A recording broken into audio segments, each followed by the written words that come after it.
Puerto Rico's chupacabra attacks follow a systematic pattern of torture that suggests intelligence and deliberate cruelty rather than simple predatory behavior. Victims are found completely drained of blood through precise puncture wounds that show no signs of tearing or struggle, indicating the animals were somehow paralyzed before being fed upon. The creature targets goats, chickens, and small livestock exclusively, ignoring larger animals that would provide more sustenance, suggesting it kills for pleasure rather than survival.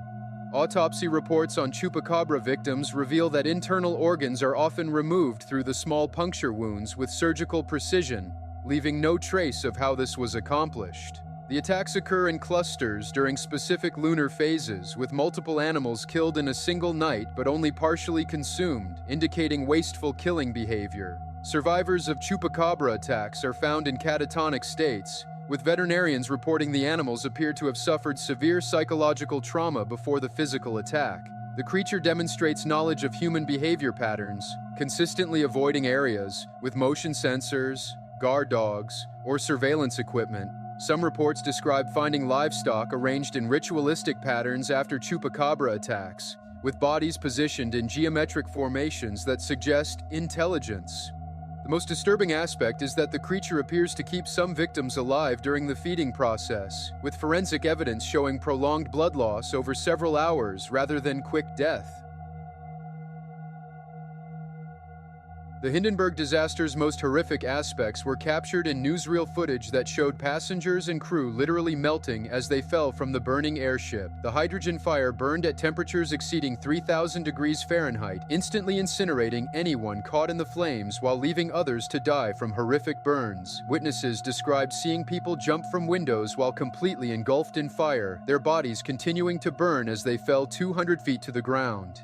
The fabric skin of the airship was coated with a paint mixture that included aluminum powder and iron oxide, essentially thermite, which intensified the fire and made escape nearly impossible. Passengers trapped inside the burning passenger compartments were found fused to metal furniture and fixtures by the extreme heat. The disaster lasted only 37 seconds, but newsreel audio captured passengers' screams of agony as they burned alive inside the collapsing structure. Some survivors suffered burns so severe that their skin hung in sheets from their bodies, yet they remained conscious and aware of their condition. The fire was so intense that metal components of the airship melted and dripped like water, creating pools of molten aluminum that trapped and further burned anyone who fell into them. Rescue workers found body fragments scattered across the crash site, with many victims burned beyond recognition and identifiable only through dental records or jewelry that survived the inferno.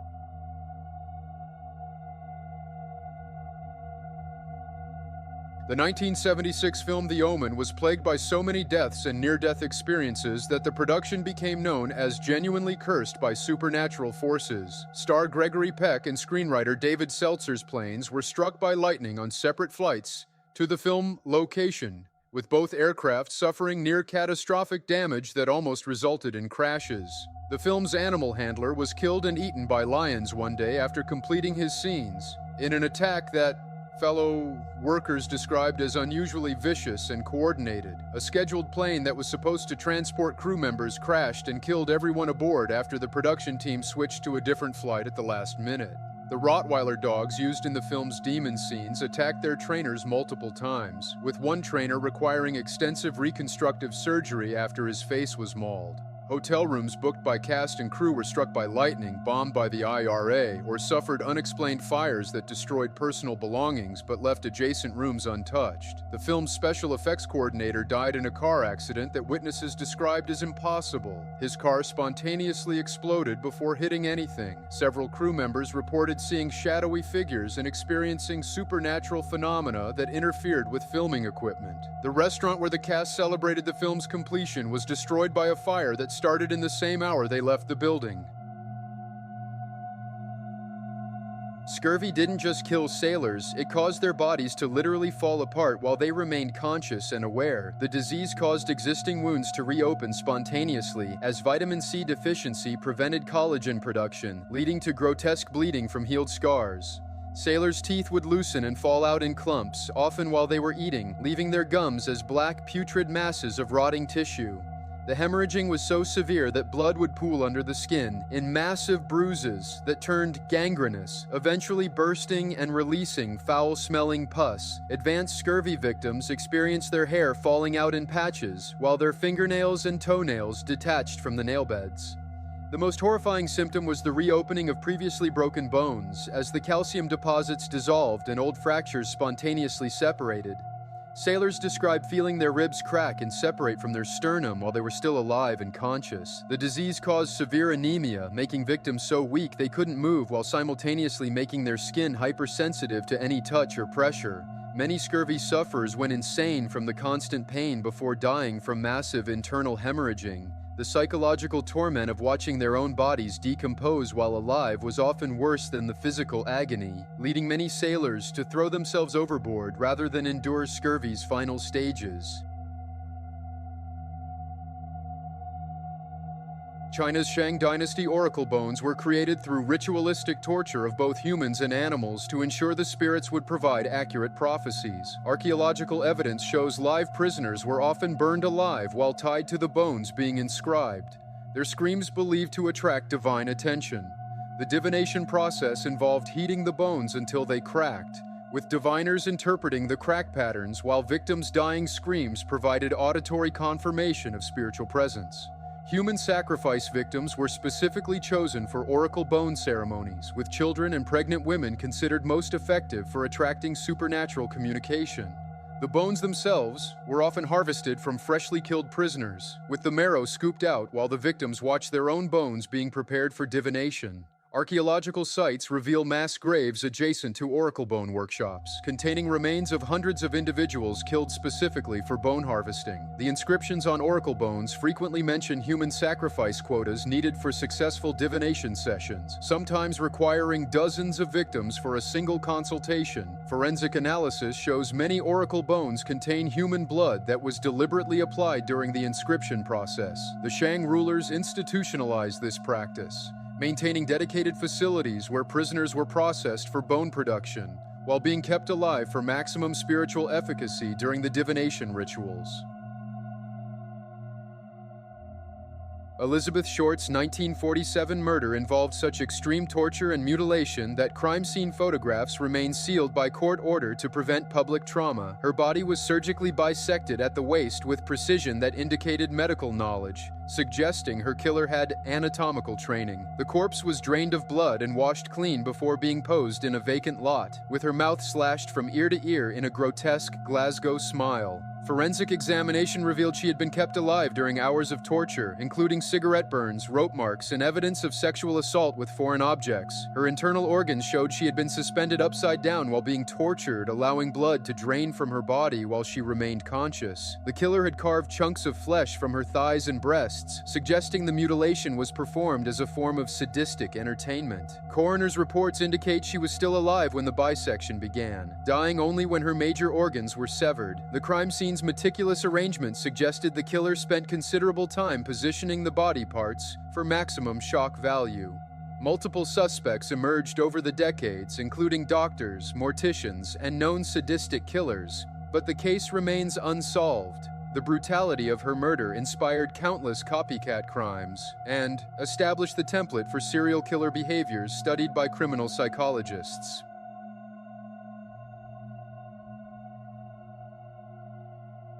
Prince's accidental fentanyl overdose in 2016 involved a counterfeit Vicodin pill that contained enough fentanyl to kill several people, highlighting the deadly drug epidemic's reach into even the most privileged circles. The autopsy revealed lethal concentrations of fentanyl in his blood and liver that were significantly higher than levels typically seen in overdose deaths. Prince had unknowingly consumed what he believed was prescription pain medication, instead ingesting street fentanyl that was 50 times more potent than heroin. The counterfeit pills found in his possession were indistinguishable from legitimate pharmaceuticals, demonstrating how easily anyone could become a victim of the fentanyl crisis.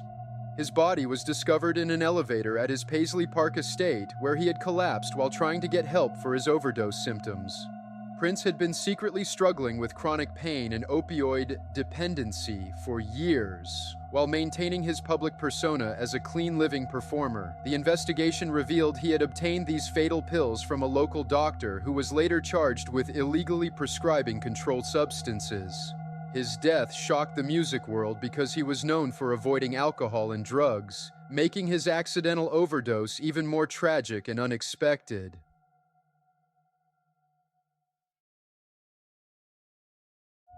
England's Star Chamber perfected psychological torture methods that left no physical evidence, driving victims to complete mental collapse without visible injury. The court's preferred method involved prolonged sensory deprivation in completely dark, soundproof cells where prisoners lost all sense of time and reality. Victims were subjected to white torture, constant bright light, white noise, and white walls that induced hallucinations and psychotic episodes within days. The chamber utilized trained interrogators who specialized in exploiting prisoners' deepest fears and phobias, often learning intimate family details to threaten loved ones convincingly. Sleep deprivation was weaponized through precisely timed interruptions that prevented REM sleep while keeping victims technically alive and conscious. The court's records describe victims who begged for execution rather than continued psychological torment, with some prisoners attempting self-harm to escape the mental anguish. Many prisoners emerged from Star Chamber proceedings as completely broken individuals, unable to function in society and requiring institutional care. The chamber's judges took detailed notes on which psychological techniques produced the fastest confessions, creating manuals of mental torture methods. Former prisoners reported persistent nightmares, paranoid delusions, and complete inability to trust any authority figures for years after their release. The Star Chamber's true horror lay not in physical brutality, but in its systematic destruction of human sanity and dignity. Vampire bats inject an anticoagulant so powerful that their bite wounds continue bleeding for hours after feeding, potentially causing victims to bleed to death from multiple small punctures. Their razor-sharp teeth create wounds so precise that sleeping victims rarely wake during the feeding process, sometimes losing fatal amounts of blood while unconscious. A colony of vampire bats can drain enough blood from livestock to cause death from exsanguination within a single night of coordinated feeding. The bat's saliva contains a compound called draculin that prevents blood clotting so effectively that it continues working long after the bat has finished feeding. Vampire bats show intelligence in selecting victims by targeting the same animals repeatedly, weakening them over time until they become too sick to flee or fight back. They communicate the location of productive feeding sites to other bats, leading to concentrated attacks that can overwhelm even large animals. When domestic animals are scarce, vampire bats will feed on sleeping humans, preferentially targeting children whose smaller bodies cannot withstand significant blood loss. The wounds often become infected with rabies or other diseases carried by the bats, leading to slow, painful deaths weeks after the initial bite. Some documented cases involve vampire bats feeding on the same human victim multiple times per night, creating dozens of bleeding wounds that can prove fatal.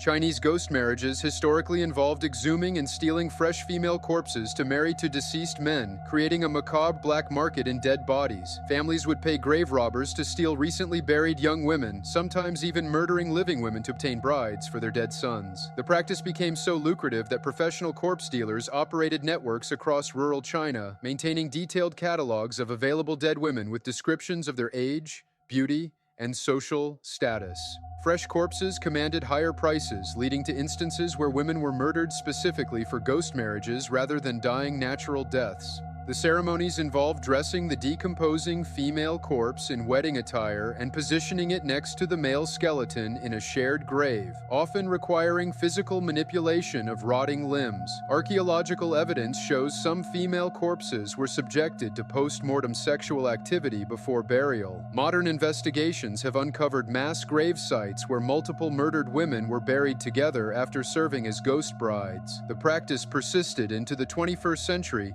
in remote regions, with police discovering corpse trafficking rings selling bodies for up to $6,000 each. Some ghost marriage ceremonies involve family members handling and embracing severely decomposed remains while conducting traditional wedding rituals.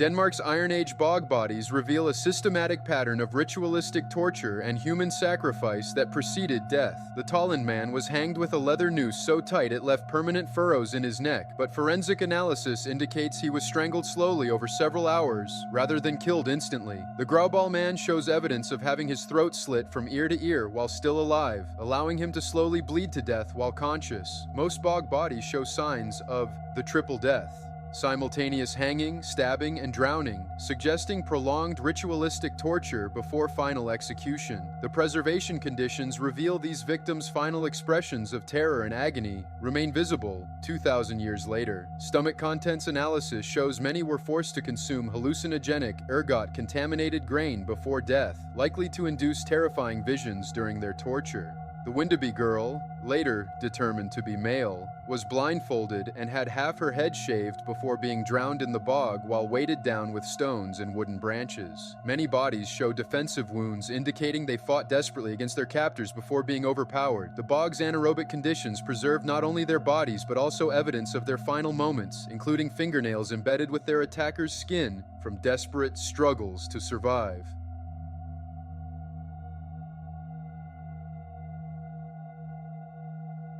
European will-o'-the-wisps, scientifically identified as phosphine and methane gases from decomposing corpses, literally glowed with the light of death itself. These ghostly lights primarily appeared over marshlands filled with plague victims and murder victims whose bodies had been illegally dumped in remote locations. The gases released during human decomposition would ignite spontaneously, creating dancing flames that rose from mass graves and individual corpses.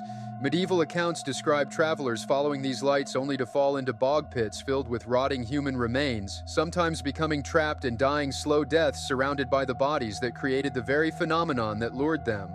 The folklore surrounding will-o'-the-wisps as souls of the damned wasn't entirely metaphorical. The lights were quite literally the byproduct of human death and decay.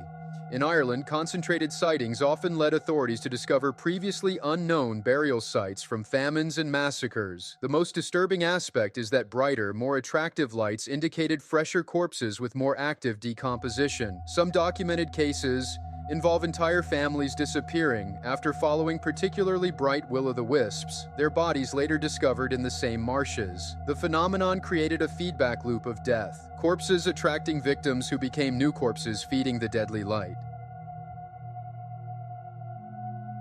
The 1666 Great Fire of London consumed victims alive in ways that medieval records documented with horrifying detail. The fire burned so intensely that human bodies were completely incinerated, leaving only teeth and bone fragments scattered throughout the ruins. Victims, trapped in cellars, were essentially baked alive as buildings collapsed, with archaeological evidence showing people died in positions indicating they were trying to claw their way out. The fire spread faster than people could run, trapping entire families who had sought refuge in St. Paul's Cathedral, which became a massive crematorium when its lead roof melted and poured down like rain. Eyewitness accounts described the Thames River clogged with charred corpses of those who jumped in hoping to escape the flames but died from severe burns or smoke inhalation. Many victims were never identified because the fire burned hot enough to reduce human remains to ash that was indistinguishable from building debris. The official death toll of only 6 people is historically inaccurate. The fire burned through the poorest districts where deaths weren't recorded. Mass burial pits discovered centuries later contained hundreds of fire victims, many showing evidence of being burned alive while still conscious.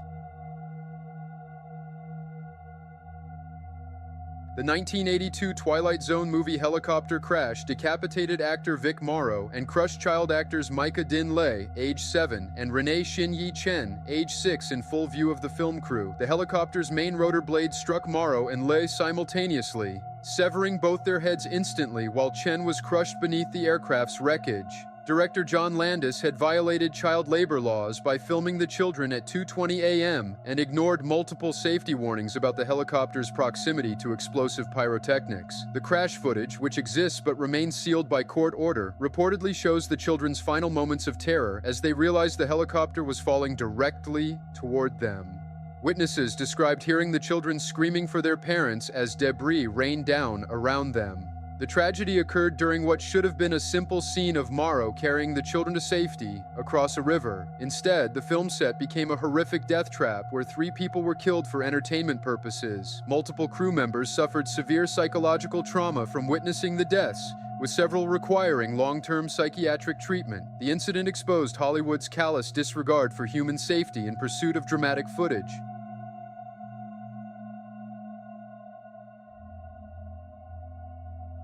Japan's kamikaze pilots wrote approximately 4,000 farewell letters before their deliberate death flights, many revealing the psychological torture these young men endured. Analysis of these letters shows many pilots were as young as 17, forced into missions they desperately wanted to escape.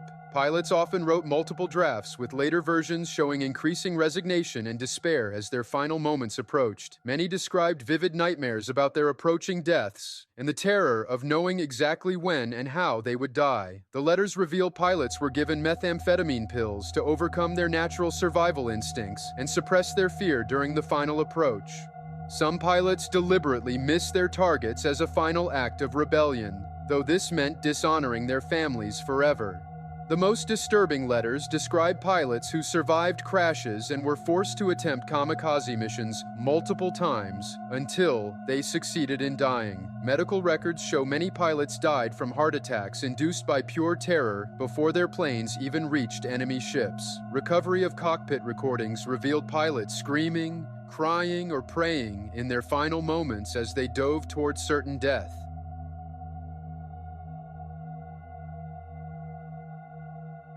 The 1918 Spanish flu pandemic killed more people in 24 weeks than AIDS killed in 24 years, with victims literally drowning in their own blood as their lungs filled with fluid. Unlike typical flu strains, this virus triggered a cytokine storm that caused the healthiest individuals, those aged 20 to 40, to die the most gruesome deaths. Patients would develop a distinctive blue-black cyanosis, turning so dark that medical personnel couldn't distinguish between races. Many victims bled from their eyes, noses, and ears as their blood vessels burst from internal pressure. Mass graves were dug by steam shovels as morgues overflowed and bodies piled up in the streets. Entire families would be found dead in their homes, discovered only when neighbors complained of the stench. In Philadelphia, bodies were stacked like cordwood, and in some cities, corpses were buried in trenches without coffins or identification. The virus killed so quickly that people would collapse and die within hours of showing first symptoms. Some patients experienced violent delirium before death, requiring physical restraint as they screamed and thrashed uncontrollably. The pandemic left millions of orphans worldwide and fundamentally altered global demographics. Hawaii's Molokai leper colony was essentially a death sentence disguised as quarantine, where over 8,000 people with Hansen's disease were forcibly exiled between 1866 and 1969. Patients were literally thrown overboard from ships and forced to swim to shore through treacherous waters. Many drowned before reaching land. The peninsula became known as the Living Tomb, where people were sent to die slowly and painfully. Children as young as 10 were torn from their families and shipped to this isolated hell, never to see their loved ones again. The colony's mortality rate was staggering. Most patients died within 5 years of arrival, their bodies ravaged by untreated disease and neglect. Residents were forced to build their own coffins from driftwood and bury their friends in unmarked graves scattered across the cliffs. The healthy were forbidden from leaving, creating a prison where the living envied the dead. Medical care was virtually non-existent. Patients' limbs would rot and fall off while they remained conscious. Father Damien, who ministered to the colony, eventually contracted leprosy himself and died a horrifying death, his face completely disfigured by the disease.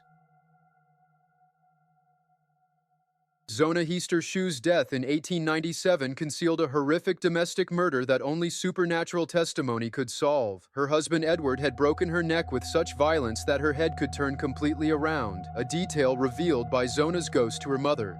During the brief viewing, Edward's obsessive behavior around his wife's corpse raised suspicions. He had dressed her in a high-necked dress and scarf to conceal finger marks around her throat.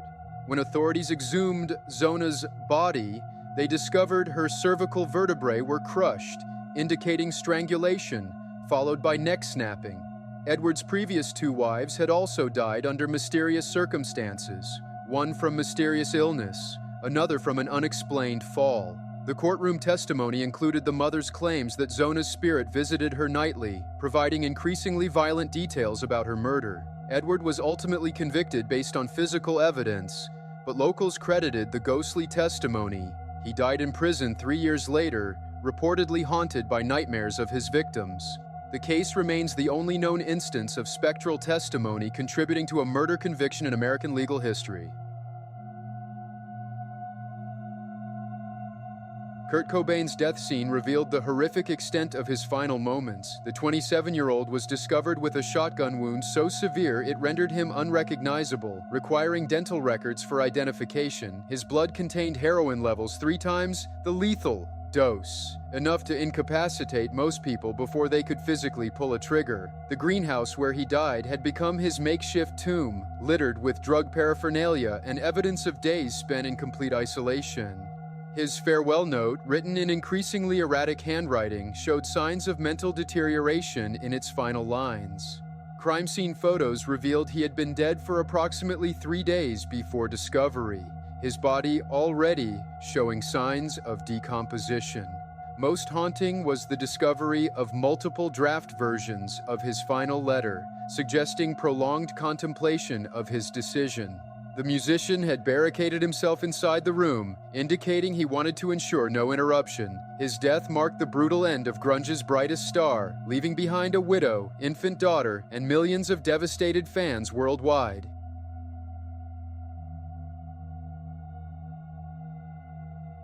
The 115 Roanoke colonists didn't simply vanish. Evidence suggests their final days were marked by desperation and potential cannibalism. Archaeological findings reveal butchered animal bones mixed with human remains in nearby sites, indicating severe starvation. The word Croatoan carved into a tree likely referenced Croatoan Island, where later expeditions found European artifacts mixed with Native American settlements. Most disturbing is the discovery of children's belongings, scattered across multiple sites, suggesting families were separated during their final exodus. Forensic analysis of remaining structures shows signs of hasty abandonment, with food left rotting and tools dropped mid-use. The colonists' fate likely involved either absorption into hostile tribes through forced assimilation or systematic elimination. Recent ground-penetrating radar has revealed unmarked burial sites near the original settlement containing remains that show signs of violent death. The mystery isn't their disappearance, it's the gruesome details of their final weeks of terror and starvation in an unforgiving wilderness.